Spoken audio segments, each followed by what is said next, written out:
Daniel Ortiz, a 40-year-old single father working as a nighttime janitor in the sprawling Westbrook corporate plaza, moved through life with the quiet endurance of a man who had been forced to grow strong long before he ever wanted to, after losing his wife to illness and being left alone to raise his 9-year-old son, Mateo.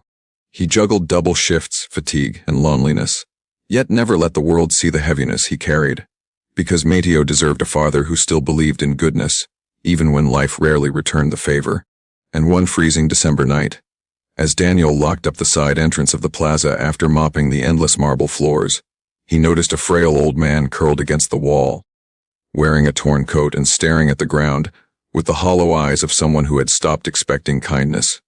And although Daniel barely had enough money for Mateo's school lunch the next day,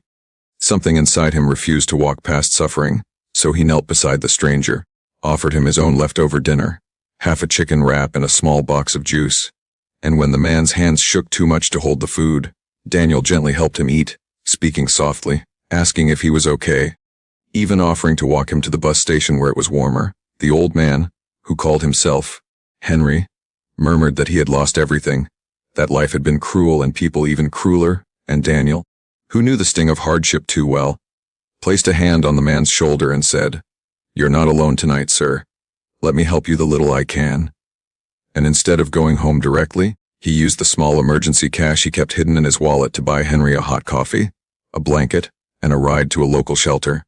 never once expecting gratitude, much less anything in return, simply believing that decency was a duty,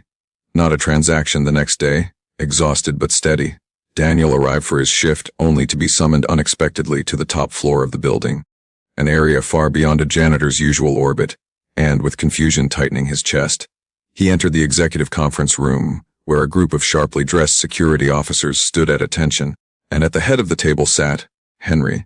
but no longer the weak, trembling man in a torn coat. Instead, he wore a charcoal suit worth more than Daniel earned in months, his posture tall, his eyes alert and piercing, and he introduced himself not as Henry the homeless wanderer, but as Henry Alden, the mysterious billionaire philanthropist and owner of the entire Westbrook Plaza, a man known in news articles for his strange habit of disguising himself to test the compassion of the people who worked for him. He explained that he had been living quietly in the city, searching for someone whose kindness was real, not forced, not performative, not motivated by the hope of reward. And Daniel, without hesitation, had helped him with a sincerity Henry had not witnessed in years, which stirred something inside the old billionaire, a kind of gratitude he didn't know how to express.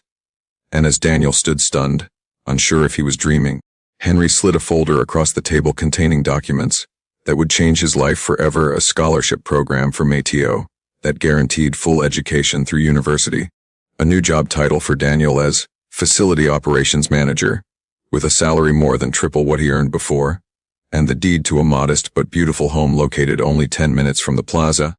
Daniel's voice broke as he tried to speak, overwhelmed by the revelation that the man he fed out of pure compassion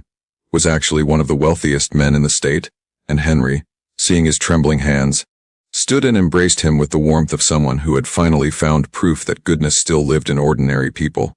He told Daniel that the world needed men like him, quiet, selfless, strong without shouting, and that sometimes life tested the kind-hearted only to reward them when they least expected it. And as Daniel left the building that day, clutching the documents like fragile treasure,